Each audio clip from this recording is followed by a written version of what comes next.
اللہ کے نبی نے فرمایا بنی اسرائیل میں 2 بھائی تھے، ایک نیک تھا ایک گناہگار تھا. تو نیک کہتا تو بہت گندا ہے، وہ کہتا یار مجھے اللہ پہ چھوڑ. وہ روز اس کو تو بڑا گندا ہے، وہ کہتا یار مجھے اللہ پہ چھوڑ. تو ایک دن کہنے لگا تیری بخشش نہیں ہو سکتی اللہ کی قسم. قسم اٹھا لی، وہ دونوں مر گئے. تو اللہ نے وہ اس عابد سے کہا تو نے اتنی بڑی قسم کیوں اٹھائی کہ اس کی بخشش نہیں ہو سکتی؟ تو ٹھیکیدار چل بے تو جا جنت میں. اگر تو نے میری رحمت کو پابند کیوں کیا؟ اس کو ڈالو جہنم. تو کسی مسلمان کو حقیر نہ سمجھو، سب کو عزت دو. ہمارا کام تو گلے لگانا ہے نہ کہ نفرت کرنا.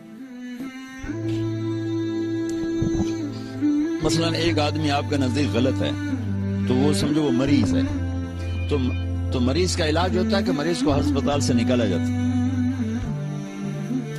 تو بھائیو میں آپ کی منت کرتا ہوں کہ یہاں آپ امت بن کے رہو، مسلم بن کے رہو. جو تمہارا عقیدہ ہے، جو تمہاری سوچ ہے، اس کو گلے سے لگا کے رکھو. دوسروں کو احترام دو، عزت دو، سب کو اپنا سمجھو. سارے ہم نے تو غیروں کو اپنا بنانا تھا، ہم نے اپنوں کو غیر بنا تھا. تو کتنی بڑی ظلم و زیادتی کی بات. جس کے دل میں ذرہ کے برابر بھی ایمان اٹکا رہ گیا ایک دن جنت میں جائے گا.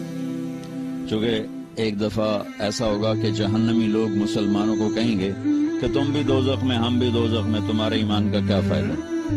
تو اللہ تعالیٰ اس پر فرمائیں گے کہ جس نے زندگی بھر میں ایک دفعہ لا الہ الا اللہ کہا اسے جنت میں ڈال دو. جس نے زندگی بھر میں ایک دفعہ خالی میرا نام لیا ہے اس کو بھی جنت میں ڈال دو. پتہ نہیں اللہ تعالیٰ کس کو کس بات پہ خوش ہو کہ اللہ اس کو جنت دے دے، اور کس بات پہ ناراض ہو کہ اللہ ہماری پکڑ فرما دے. کوئی خبر ہے؟ تو آپ عبادت سے اسلام نہیں پھیلا، عبادت سے اسلام مضبوط ہوتا ہے، صحت بنتی ہے اسلام کی. جو پھیلا ہے اس کے پیچھے 2 چیزیں، ایک مسلمانوں کے اخلاق، دیانت، سچائی، اور ایک ان کا تبلیغ دعوت کا کام.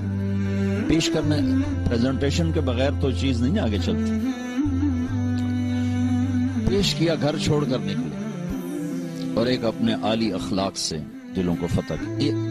اب یہ کیا گزرا زمانہ ہے. میں بیلجیم میں تھا تو ایک بچہ سیالکوٹ کا ایک ازبکستان کی لڑکی کو لے کر آیا، کہا جی یہ مسلمان ہونا چاہتی ہے، آپ کلمہ پڑھا دیں. میں نے آپ کے بیان کے کچھ اس کو ترجمے کر کے بتائے تھے، تو وہ کہتی کہ وہ اس کے ہاتھ میں کلمہ پڑھوں گی اس کے سامنے.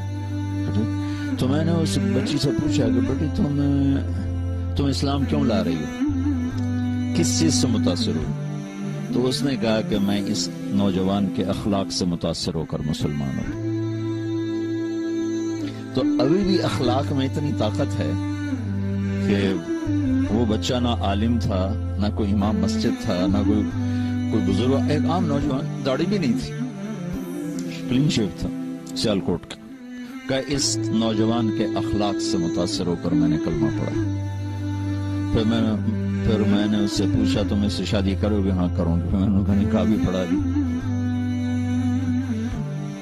تو ابھی بھی اخلاق میں اتنی طاقت ہے کہ جیسے خوشبو پھیلتی ہے نا اسے کوئی روک نہیں سکتا، ایسے ہی اسلامی اخلاق ایسی خوشبو ہے جسے کوئی روک نہیں سکتا. ایک حدیث میں آتا ہے کہ ایک آدمی کا ترازو سٹیبل نہیں ہوگا، کبھی ایسے کبھی ایسے، کبھی ایسے کبھی ایسے.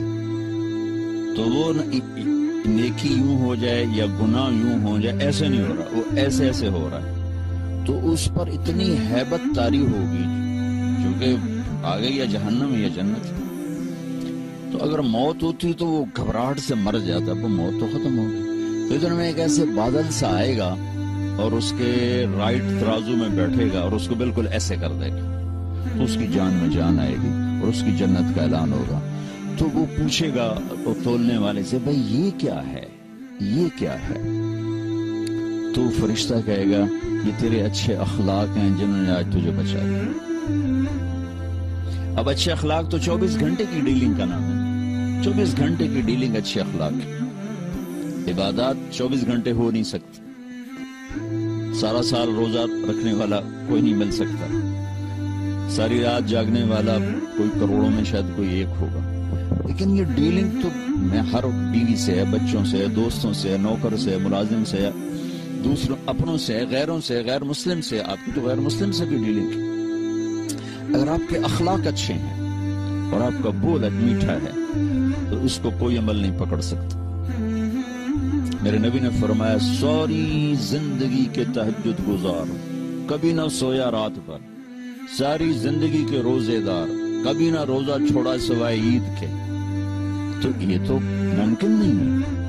اگر 1434 سال میں 1400 آدمیوں نے بھی کیا ہو تو یہ بھی زیادہ مجھے نظر آتا ہے، کیونکہ انسانی فزیک کے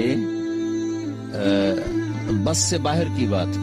کوئی بہت اللہ کے خاص نیک بندوں نے ایسا کیا ہو تو وہ ہو سکتا ہے ضرور کیا ہوگا، لیکن ایک آدمی اپنے اخلاق اچھے کر لے تو اللہ کے نبی کا فرمان ہے یہ اچھے اخلاق والا اس کے برابر آ کے کھڑا ہو جائے گا، کھاتے پیتے سوتے جاگتے اس کے برابر آ کے کھڑا ہو جائے گا، کہ اچھے اخلاق کے ذریعے سے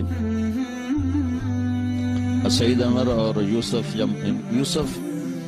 یہ جو ہمارا محمد یوسف کرکٹر تھا نا، جب سعید انور تبلیغ میں لگا تو پھر اس کو فکر چڑھا یوسف یوحنا کا پہلے تو تھا کوئی۔ ایک جگہ یوسف بیان کر رہا تھا، میں بھی بیٹھا تھا، کہنے لگا میں حیران ہوں، میں 10 سال ان کے ساتھ میں نے کرکٹ کھیلی، کسی نے مجھے اسلام کی دعوت نہیں تھی، اتنے یہ اپنے کام سے دور ہو گئے، اپنے منصب سے دور ہو گئے کہ 10 سال میں ان کے ساتھ رہا، کسی نے مجھے آدھے زبان سے بھی نہیں کہا کہ یار کلمہ پڑھ لیں۔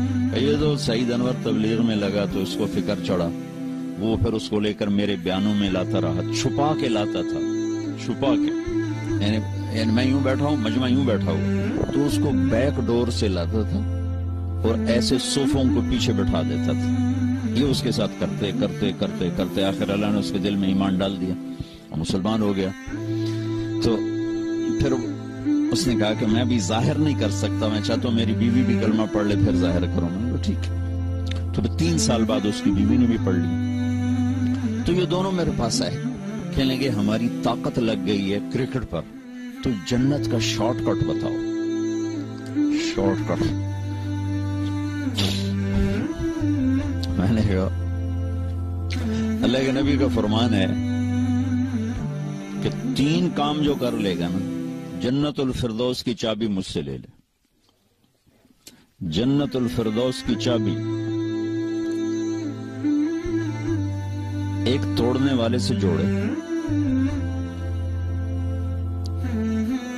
ایک حق سے محروم کرنے والے کو اس کا حق دے، اور ایک زیادتی کرنے والے کو معاف کر دے، اور جنت الفردوس کی چابی لے لے۔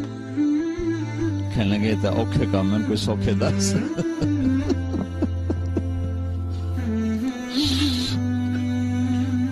میں نے کہا کہ شارٹ کٹ کے لیے تو پھر اوکھا ہی کام چاہیے۔ اسلام کا مشکل ترین سبق اچھے اخلاق، اور خوبصورت ترین سبق اچھے اخلاق۔ ہر چیز کی ایک میک اپ ہوتا ہے جس سے وہ چیز خوبصورت ہو جاتی، ہر چیز کا ایک میک اپ ہے جس سے وہ چیز خوبصورت ہو جاتی۔ تو اسلام کا جو میک اپ ہے وہ اچھے اخلاق، جیسے ہمارا میک اپ جو لباس ہمیں زینت دیتا، عورت کا میک اپ زیور ہے، اس سے وہ خوبصورت ہو جاتی، تھوڑا کلر وغیرہ لگانے اس سے وہ خوبصورت ہو جاتی۔ اسلام کا لباس، اسلام کا زیور، اسلام کا میک اپ، اسلام کا حسن، وہ ہمارے اچھے اخلاق جس سے وہ خوبصورت ہو جاتے۔